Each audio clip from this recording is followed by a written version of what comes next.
Okay. My YouTubers, Facebookers, Twitterers. It's Brandalyn Gill. Welcome to the Brandalyn Gill Show. All right. This is your favorite author, book of short stories and poems. If you haven't got a chance to catch that one yet, catch it. And if you haven't, it's okay. Also your favorite motivational speaker, peacekeeper. You all had an amazing experience this morning. So there's a security guard that works at this location where I just met with my mentor. And when I first walked in the door, he was coming towards the door to open it for me. And many times, these headphones are doing the most. Many times as strong women, or even just distracted men or women, when somebody does something of courtesy for us, we don't really notice it, especially in today's society.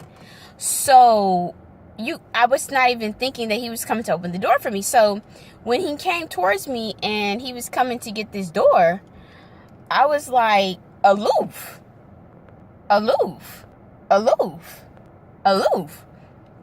because I just didn't know. So he came to get the door and I had already opened it. And I said, "Oh man, I didn't even know that you were coming to open the door for me." And he said, I said, "You were trying to be a gentleman, weren't you?" And he said, "Yes, I was." And this is one of my elders here. He's probably about 55 years old, in great shape. Let me just say that. He looked like he might have been about 60, but he was in great shape. And I have to correct myself. He's not a security guard. He's an actual police officer. So, very nice gentleman. Shout out to our friendly police officers still left already. 120, peace to you.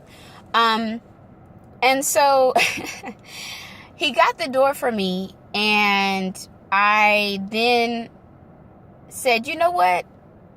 Let's do this again." So I walked out. And I let him get the door. And I said, "Thank you, sir. Thank you, King." And he said, "You're welcome." And then he proceeded to walk me to the elevator. And he held the door open for the elevator there.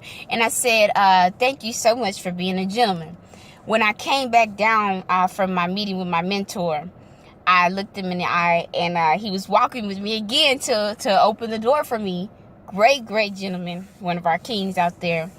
And I said, "Have you ever had anybody do that to you before?" And he already knew what I was talking about. He meant walking out and then walking back in with it. And he said, "No." He said no.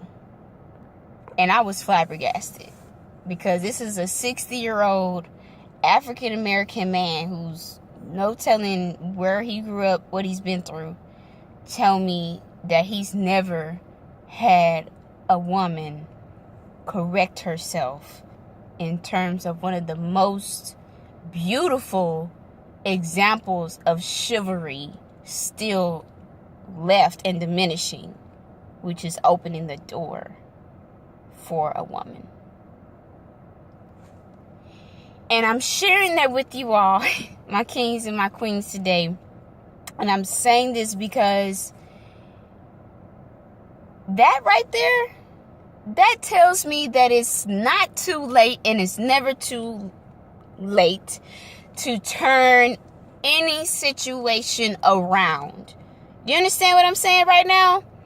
Because if a 60-something-year-old man can sit and tell me that a woman has never corrected herself when he has tried to be chivalrous as a police officer before, and no telling what other roles in his life as just even a male, forget the race or the shade, it's never too late to do anything. I spoke with my mentor today. Her husband passed away in his sleep. They had been married for 40 years, and she's in complete peace about it. I talked to someone on the phone at one of my jobs. Many people would talk to me about their personal problems. I have that gift. I People who are attracted to speaking to me. And I listen. And she told me that she met the love of her life when she was in her 50s. And she said it was the best relationship in the whole world until he died. And she said they were married for 6 solid years, and he passed away. But she said those were the best 6 years of her life. So you all saw my video on yesterday on my Facebook Live. If you haven't seen it, we'll post a link and get that to you all so you can go. Like I said, I'm all over the web now, keeping myself consistent. That's something that I'm working on. So you can see that on Facebook Live. Yesterday, I was expressing a little bit more personal, if an inspiration to anybody that's going through transformation, how difficult it is to start over from scratch again. So, ladies and gentlemen, I'm just getting on here, kings and queens, to let you all know that no matter how hard it seems, no matter the measure of the mission, don't you ever let anyone tell you, and don't you ever feel like it's too late to do something.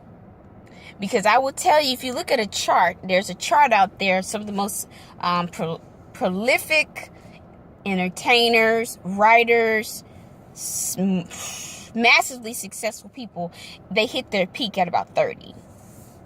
And just because they hit their peak, and I'm talking about Mark Cuban, I'm talking about Mark Zuckerberg, he was 28.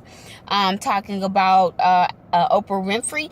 Just because they hit their peak doesn't mean they came down. Because if you read one of the books, I forget the name of Dr. Phil's book, when he spoke to Oprah, Oprah came to him and broke down over a lawsuit. That's a multi-billion-dollar woman.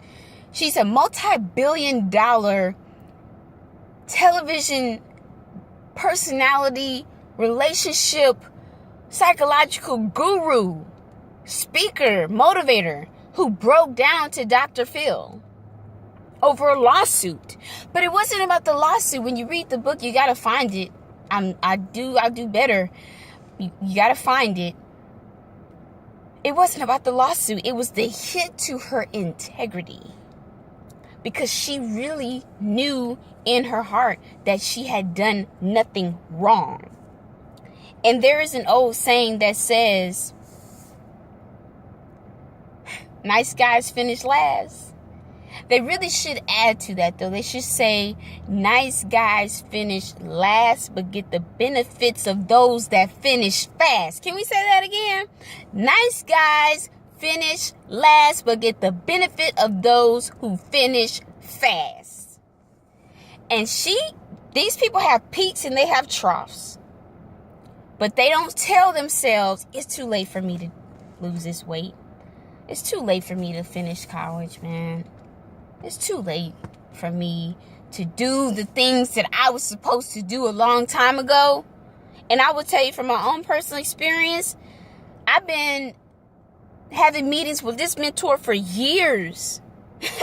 And I'm just now listening to what she's telling me to do. Okay? So let's get real. I've been stubborn as goat is not the word. It's not the animal. They have to invent another one because it's just ridiculous stubbornness on another level. So it's not too late. It's never too late. Just like the song says, for you to get on your grind and stay on your grind and fall some more times and then get back up. In my book, there's a poem called Stronger. And I'm getting the notion that everyone's been speaking of, no pain, no gain, baby. You will not get stronger by sitting in your nice, pretty little princess castle. There's another poem in my book called Pretty Princess. Pretty little princess. You will not get stronger sitting up in a fort. Sorry, all you people out there who are highly protected by your parents and money and ego. I gotta shed mine. It's ridiculous. I'm a Scorpio. 120. Shout out to Eric Thomas. You will not get there unless you come out of that fort and know that it's not too late, and it's never too late to get it right. So that's my message for today. I want to say peace to you, kings and queens. Comment. Follow me on the Twitter. Snapchat is out of the question. Follow me on www.facebook.com/author Brandalyn Gill. My personal page is www.facebook.com/Brandalyn.Gill. I have to accept your request there, but I'm still there for you. Some things are public, some things are private. Get in on the action. Stay in on the action. Let's grind. It's not too late to build.